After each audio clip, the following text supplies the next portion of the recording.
Hey, everybody. So this is going to be a little bit of a weird one today, and I would thank you all to kind of bear with me as we work our way through what should be a kind of double dose recap edition as I try to fix this microphone of Old Man Squad Fantasy Basketball. I'm Dan Besbris. I am short on equipment. Let me just quickly preface on this show. I just put out a short on it a moment ago, but it does feel necessary to mention to you guys that I am obviously not in my normal work environment right now. This is this is my childhood bedroom behind me. We are at my mother's home in the Valley. If anybody knows the Valley, we're in the 818. Our home is fine. Our apartment, our stuff is fine. But for those that are not aware, which I have to imagine most of you are, there are massive fires raging across Los Angeles. And one of the two biggest ones are the Palisades fire and the Eaton fire. Eaton is out near Pasadena. The Rose Bowl would be a close landmark that I feel like a lot of folks across the nation or country would have heard of. The Palisades fire, not really known. Palisades not known for their sort of worldwide notable landmarks, but it is a near beach community in West Los Angeles, and it's where my son goes to school. I'm going to try to do that thing that people do when they're on air where they tell a joke so then they can glaze their brain over for a minute. I would direct your attention, if you're watching along with us. If you're listening, I don't know that you're going to get quite the same information. Also, by the way, it should also be noted, I don't have a microphone stand right now, so I'm going handheld. If I have to try to type and use the mouse at the same time or take a drink while I'm doing these other things, I'm just going to have to put the microphone down for a minute. So there are going to be weird pauses, even more weird pauses on today's episode than usual. In the backdrop, you can see there is a picture of me, a tiny picture of my I think that was a 5 or 6-year-old Dan's face in some sort of demonic mask with a gold star around it. That was when I played a rabbit in a Where the Wild Things Are play in first grade. There is for some reason, a picture of I Love Lucy. There's a vintage picture of Dodger Stadium, 25 golf balls on a rack. There's a lot of really weird stuff.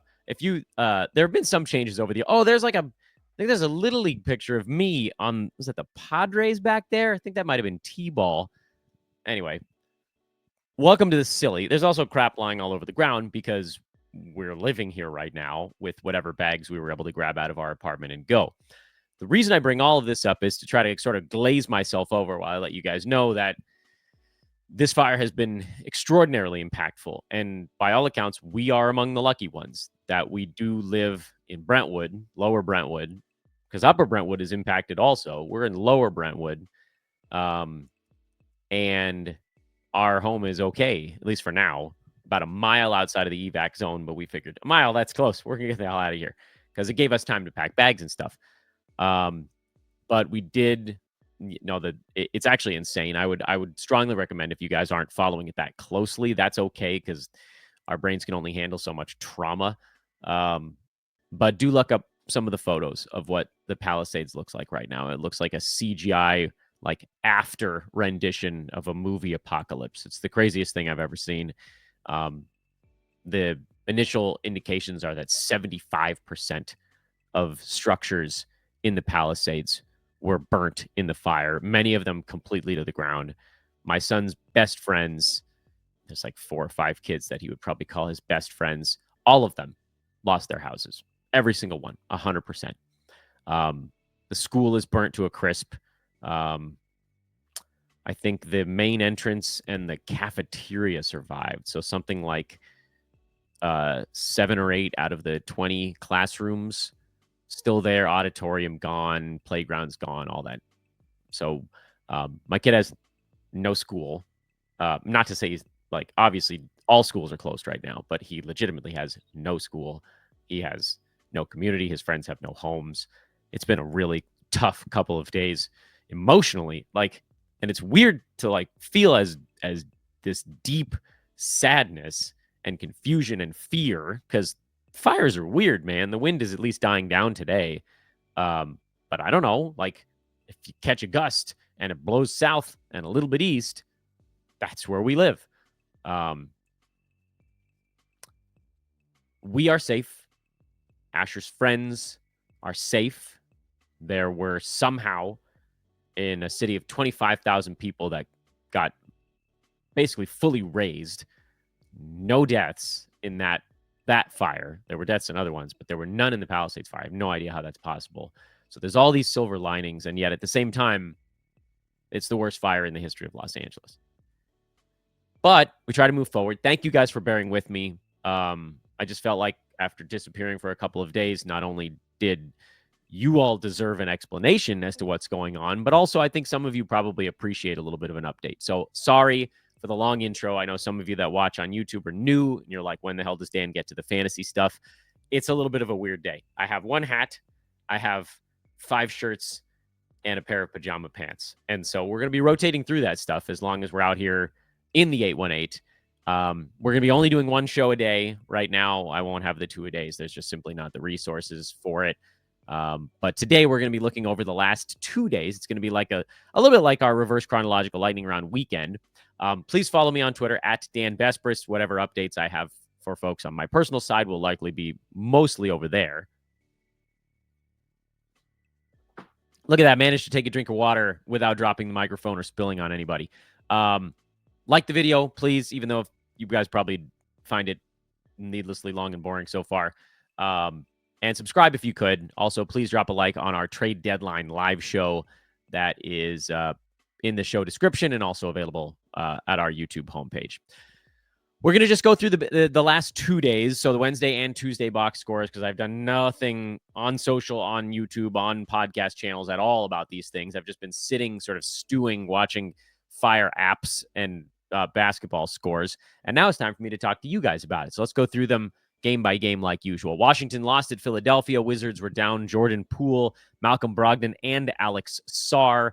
Whenever Sarr sits, Jonas Valanciunas is a decent play, although he came up with 8 turnovers in this game. Otherwise, it went about the way you'd expect. I was wondering who the guys would be. You figure that Bilal Coulibaly will normally be better than this. He's a hold. Bub Carrington is kind of like a near play. And the Wizards were in the midst of a good scheduling stretch, so you could understand a couple of them. I was hoping we might see more Justin Champagnie, but with Kuzma around, that's just not happening. So for now, also, by the way, Rashawn Holmes sighting from the top rope. Out of nowhere, Rashawn Holmes. Jared Butler and Corey Kispert were the best Wizards in this game. I don't know if they're going to be the best Wizards again in the next one. Kispert's been kind of warm his last, 3 of his last 4 games, something like that. So probably playable because they still have 3 and 4 coming up tomorrow. But as far as like, when I say rest of season, I mean games cap guys. I try to distinguish between the schedule level plays and the games cap guys. And the games cap guys are the ones that I'm like, oh yeah, these guys might be useful for, more than a day or two. Oh, geez, did my monitor get scratched in transport? We may have to buy a new monitor at the end of all of this. Kuzma is a guy you're holding and you're going to try to sell when things are going well for him. Coulibaly, I would hold. Brogdon, I'm okay dropping in between his healthy spurts. Poole, you're definitely holding. And then Kispert, Keyshawn George, Bub Carrington. Oh, Valanciunas is a hold also for rest of season, although a soft one because there isn't a whole lot of upside there. Sarr is also a stash. And then everybody that I didn't list, you could potentially use for a schedule play if you wanted to. Sixers got a bunch of guys some rest, and they did manage to squeak out a win anyway. No Embiid, no Paul George. So you got a big game out of Gershon Yabusele because Andre Drummond was also out for this one. Kelly Oubre, you knew he was going to go big. Anytime Embiid is out, Oubre goes big. So you had Embiid and Paul George. So that made life pretty easy for Oubre. I'm not picking up Eric Gordon. Both PG and Embiid practiced today. So they are, I would say, more likely to play in Philly's next ball game. Caleb Martin also, I would say, probably playable in most formats when Embiid and George are out. So going through it quickly one by one, you've got the 3 superstars, obviously, or 3 stars, however you want to classify them. When Embiid and Drummond are out, you can play Yabusele. When Embiid is out, you play Kelly Oubre. When Embiid and Paul George or Embiid plus another star are out, you could also go Caleb Martin. Okay, see, Cleveland was a fun one. No massive surprises here. Cason Wallace is another guy where if we could really legitimately guarantee he was going to play 30-plus minutes every ball game, I would probably call him a punt points ad. And that's starting to look like it might happen again, but I don't know if it's going to happen forever. So until further notice, you're just going Shea, Jalen Williams, and Isaiah Hartenstein as your rest of season guys, and everybody else is schedule level only. Max Strus got hot for the Cavaliers, who continue to be a wrecking machine. Donovan Mitchell is going to get a day off. He'll be rested, so that's annoying if you have Donovan Mitchell. But again, every time, the Jared Allen phenomenon is actually kind of funny. Every time he drops into the 50s, he goes on a fantasy run. Every time. He's back up to number 35 now, which tells you quite definitively he's just a 40-some-odd range guy who's going to bounce between 30 and 50. He's unbelievably consistent. Mobley's been great. Strus, I mentioned him right at the outset here. He got hot in this one, hit 6 out of 7 shots. He's a schedule-level play only. Might be a little better here with Donovan Mitchell sitting for a game. But more of a deeper league guy than 12. And obviously, all he really does is knock Dean Wade off of relevance. Chicago lost at Indiana. There were no massive surprises here. We're just kind of tracking Lonzo Ball, and he continues to be just a little bit outside the useful zone. Otherwise, no. Look at what Jalen Smith does in 17 minutes, though, man. Jeez, if we could just get Vooch to sit for a little while. Not yet. No Miles Turner on the Indiana side, and we got a good look at Thomas Bryant, who put up some nice numbers in 28 minutes. It's not always going to be this good for Bryant when Turner sits. This happened to go against a sort of a bigger bumping center in Vooch, who I know spaces the floor a bit, but Vooch is a big dude. If they played a smaller team, you'd probably see them go Siakam at center more and roll it small ball, or Obi Toppin could play some center. But Bryant was playing well, so they just sort of cut him loose. I would probably not stream Thomas Bryant if Miles Turner misses another ball game against a games cap. Again, schedule-wise, obviously, anybody that's inside the top 150 is schedule level worthy. I need top 100 to be games cap worthy. Maybe I should probably put that like in the old man squad bio somewhere. Those are your cutoffs. When I'm talking about this stuff, those are the cutoffs. 150 for schedule, 100 for rest of season / games cap. Otherwise, same old stuff for Indiana. Tyrese Halliburton just continues to slowly climb the board. You guys know that Tyrese is number 15 on the season now? It may surprise you to find out he's number 7 over the last month. Halliburton, as it turns out, isn't bad at basketball. Hope you guys bought low. What else we got going on? Nothing with Indiana. That's all. Oh, Andrew Nembhard, as I've talked about, punt threes guard. This is the perfect Andrew Nembhard definition of the punt threes play. 14, 6, and 5 with 2 steals, not a three-pointer to his name. Toronto got beat up by the Knicks. Toronto's got their guys in, but it doesn't matter because they're bad. Scotty Barnes was decent. Emmanuel Quickley was decent. RJ Barrett, I think, is going to continue to drop off now that he's kind of the third, one of 3, maybe we should say. Jakob Poeltl will be okay. He also is going to drop a little bit. And then Grady Dick, to me, is an actual drop. These other guys, I'm just saying they're going to peter out a little. They're still all holds. Barrett, not if you're trying to play traditional 9-cat. If you're punting RJ's weaknesses, sure, he's also, again, going to take a hit anyway. Raptors are going to be a little bit annoying until they fully pull the plug. Knicks are extraordinarily predictable. I have nothing to add on this Knicks game. Detroit won by 15 against the tanking Nets club, and they did it with a better iteration of Malik Beasley. This is the reason that Beasley needs to be rostered as long as Jaden Ivey's out for a couple of months. Because he's going to have those awful games, but in between, he's going to hit a lot of three-pointers.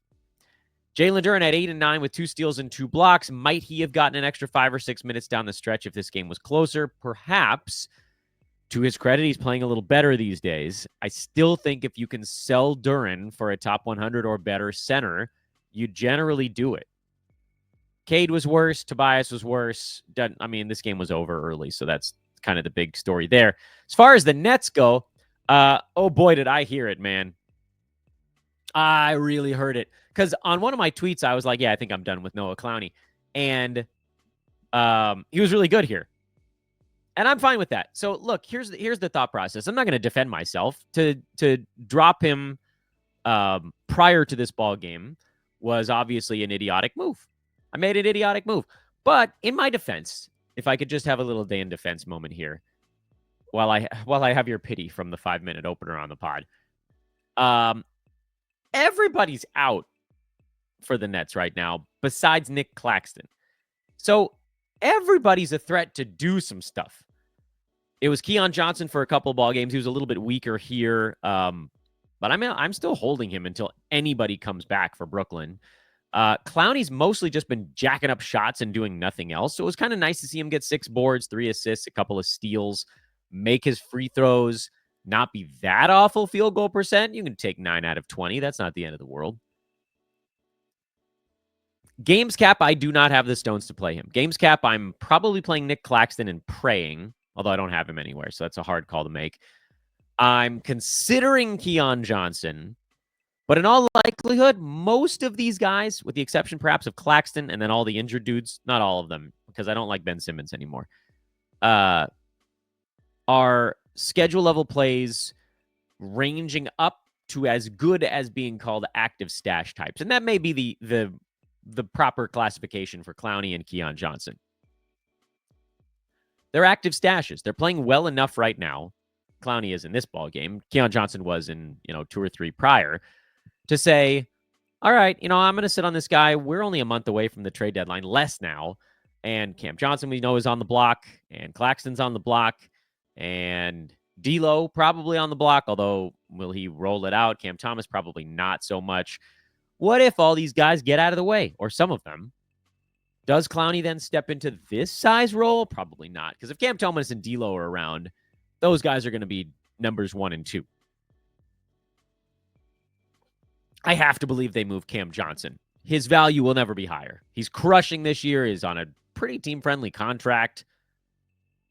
You got it. You got to get something there. And then, look, it's a laundry list of guys on this team that are also schedule level plays. Tyrese Martin's in really nice schedule level play. You could play Jalen Wilson. You could play Zaire Williams. Tosan, it's a dicey one, but you could probably roll the dice there too. A Watch Duty Fire update just came in. Let's see. Nope, this is about the western edge of the fire in the Topanga Canyon region, which impacts my mother-in-law, but not me right at this moment. Anyway, Portland at New Orleans. Sorry, guys. We're recording it all in one fell swoop. If I get an update on the fire, I'm going to read it on air. Toumani Camara's been playing really well lately, but we've seen this before where he kind of gets a little warm and then cools off. In between tends to be kind of a nice steals specialist sort of guy.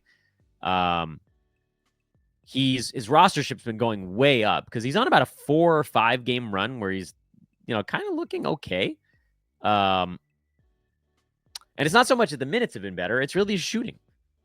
He shot 44% in the first game in this 5-game run, and then 62, 55, 63, and 50. The steals are always there. He has 9 steals in those 5 games. He has 3 blocks, which is fine. The assists are somewhere around 2 point something. Rebounds are, kind of in the 5 range. But he's shooting well. And you can, for better or worse, you can go and look at the stretches for Camara where he's not, and it turns a little sour. There isn't as much there other than, again, the steals and a little bit of rebounds. But again, I don't take anything away from him. He's playing well right now.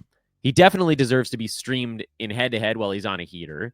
Portland had a back-to-back. They were a pretty good schedule to start this week with 3 games in 4 nights and 4 games in 6 days. They have 4 games again next week, 4 games a week after that. If you wanted to just roll Camara for those weeks in head-to-head, I'm okay with it. I don't have the balls to play him against the games cap because I don't know how long this top 100 run is going to go, but he's certainly on it right now. And I'd have to say that some of it, how long has Jeremy Grant been out? Almost exactly that length of time. We got a little Robert Williams sighting in this game with Donovan Clingan out for rest. And 16 minutes, Time Lord had 4.6 boards and 5 defensive stats. And it's why we want him traded and playing so frickin' badly. He is an inactive stash for the most part with Clingan around. and Ayton around. But man alive, if he could just get 20 minutes somewhere. But what are you going to do? Roto Games Cap, could you sit on him for 4 weeks? Because that's where we're at right now. No, that's way too long to sit on someone not doing anything. Head-to-head, you certainly cannot. Scoot Henderson, again, you got to be punting turnovers and field goal to be going down that path. Even then, it's kind of dicey. Anything other than multi-punts, it probably doesn't make sense. Denny Avdia, as we've talked about before, he's my favorite active stash on the board because you're actually getting a sneak peek right now of what it looks like when Jeremy Grant is either gone or shut down. The turnovers have been problematic for Denny. I can't argue with that, but man, he does a lot of other stuff.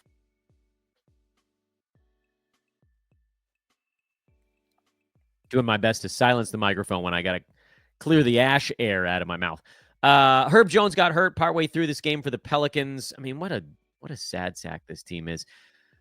Don't know what his exact status is going to be, but with Zion back, he rested this ball game because it was a back-to-back. I don't know that there's really anybody that's going to get to do anything additional. Let's keep an eye on Yves Missi to see if he loses his value with Zion around more permanently. I would, at this point, like, if you're the Pels, you got to just pull the plug. But no adjustments for me off this one ball game. There we go. I think I got the nope, didn't get the frog all the way out of my throat.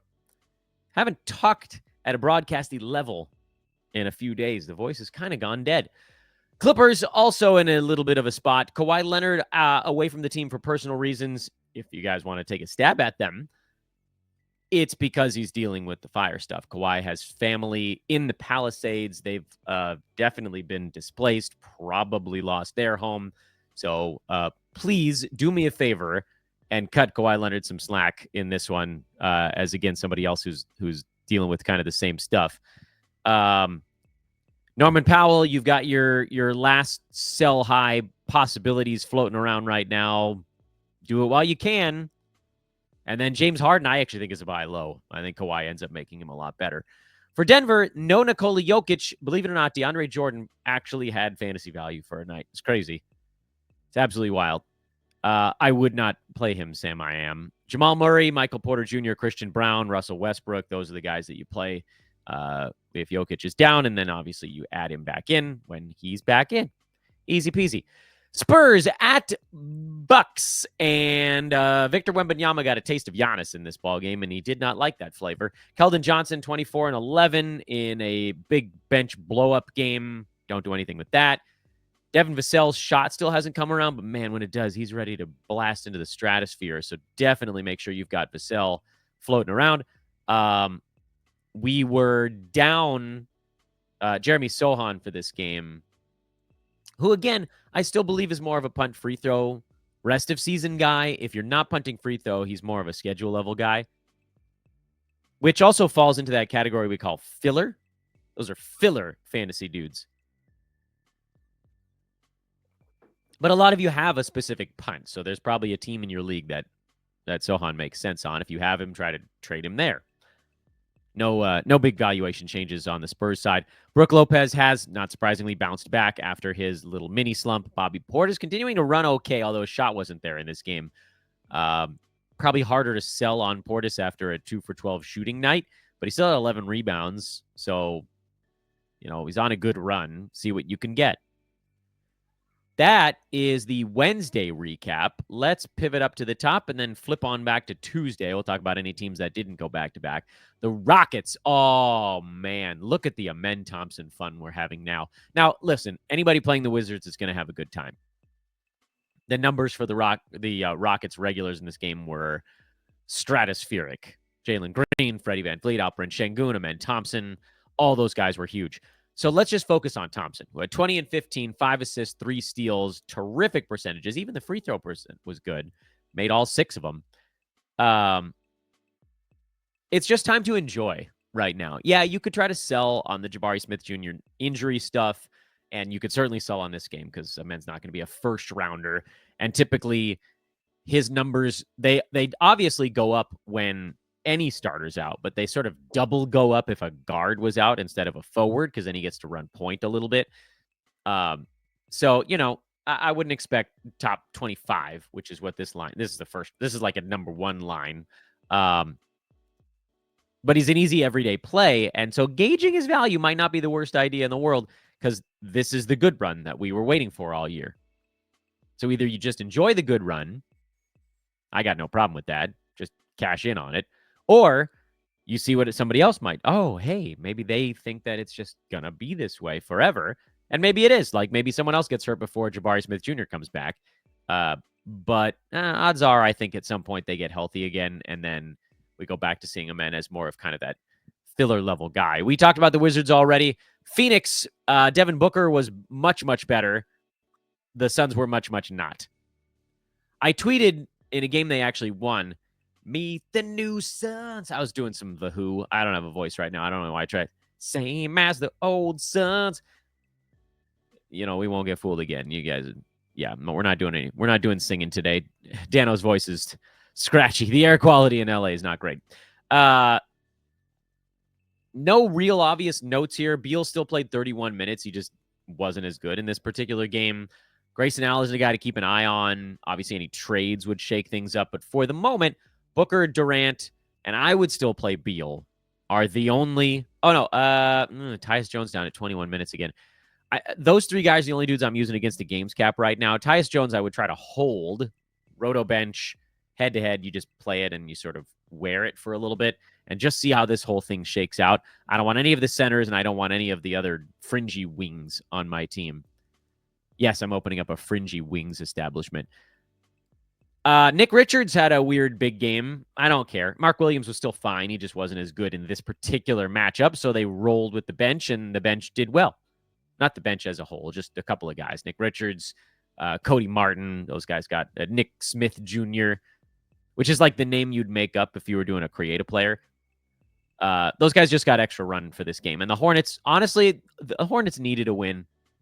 It's been a rough go.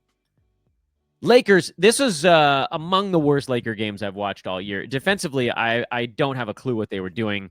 I expect them to bounce back. They've been bad on the road all season. They had no plan at all. I think you probably see more Dorian Finney-Smith and even less Rui Hachimura. The Lakers so clearly need some kind of competent backup center. But in the meantime, LeBron, Reeves, AD, those are the guys you're playing rest of season leagues. Max Christie is a guy you can play in a filler level kind of role. For Dallas, again, I mean, they're down a lot of guys in this ball game. What's this PJ Washington note? What did I miss here? I don't know. I will ignore for the moment. Quentin Grimes was the guy I still played over Spencer Dinwiddie this one. Yes, I flip-flopped. I used to want Dinwiddie. Now I want Grimes. Although they both actually had good games here because, again, the Lakers just had no plan at all to guard anyone. Mavericks playing any team that runs a competent defense. Truly, I don't know what happened because the Lakers defensively were actually pretty good the previous 7, 8, 9 games. I prefer Grimes, even if he's coming off the bench. He just has, again, that higher floor. And unfortunately, we saw too much of the low floor from Dinwiddie. I'm also playing Klay Thompson. I know he wasn't very good in this one. He had 3 big threes right at the end of the first half that kind of changed the whole ball game. But that was all he did. Still, typically, there's going to be enough usage for him. Normally, you're not going to get 17 shots out of Grimes and 11 out of Hardy. There's going to be a little bit more for Klay. So go PJ, go Grimes, go Klay, go Lively. Minnesota, I mean, they beat the Pelicans, but who cares? Again, this is what we've been talking about. Rudy Gobert, is he going to be as good as usual this year? No. But was he going to be better than he has been? Absolutely. This type of game was always around the corner. We just didn't know when it was coming. Here it is. 14 rebounds, 6 blocks. This looked more like the Rudy that we expected. Of course, he did it against the Pelicans team that sucks. But this is why you were kind of trying to buy a little bit low on him. Dante DiVincenzo as the full-time starter definitely needs to be started on rosters, and that's just kind of a repeat from the last time we talked about the Minnesota Timberwolves. Atlanta beat Utah. Still no Jalen Johnson for the Hawks. And, Zachary Reese-Shay's trying to do a little bit more, but Clint Capella a little bit better. Is this going to be where Capella pivots back into being useful? Onyeka Okongwu also took a shot to the face, so that played a little bit of a role. But if Okongwu's out and Larry Nance is still out, I don't really see how they have any choice but to run Capella 25, 26 minutes. So that would push him back into the you can start him zone. So depending on how that goes, yes, I would still run DeAndre Hunter out there. He had a bad free throw shooting game, but otherwise this one was generally fine. And then obviously Dyson Daniels and Trae Young, as I once again develop a frog in my throat. Utah, deep into the pre-tank, but at least Lauri Markkanen was back taking 21 shots and looking finally like Lauri Markkanen. Walker Kessler, great. Colin Sexton's going to be good while Keontae George is out. John Collins was back out for this one as well, and I don't really want to do anything with that information. Yep. Miami, off a double overtime loss to the Kings, beat the Warriors. That's awful. Warriors suck, man. By the way, Nikola Jovic, after having a couple of down games, he came bouncing back in this one again. Jaime Jaquez, 18-5, but he didn't do his other stuff. The Wheel of Madness rolls on. It was Duncan Robinson with 12 points and 8 assists. That was the winner of the Wheel of Madness along with Jovic. If you can figure out which of these guys is going to have a good game every night, congratulations. You should be playing lottery scratchers and whatnot. Warriors are, I don't know, man. It almost feels like they're in almost pull the plug mode. Steph Curry, Draymond Green, Dennis Schroeder, Moses Moody are all questionable for the Warriors game coming up later on this evening. Depending on who sits on this team, you may get some interesting streamers like a Buddy Hield could surface. He's been deep in the midnight part of the ocean lately. Andrew Wiggins is not questionable, so he's definitely a go. If Steph plays, he's obviously a go. If Steph doesn't play, you could probably bump Dennis Schroeder up a rung. If Steph and Schroeder are out, that would probably make Buddy Hield the guy. I'm playing Trace Jackson Davis regardless of what goes on with Draymond Green, but if he's out, that would help him as well. And so you got this sort of like infinite permutations and combinations thing going on, depending on which Warriors are in and which are not.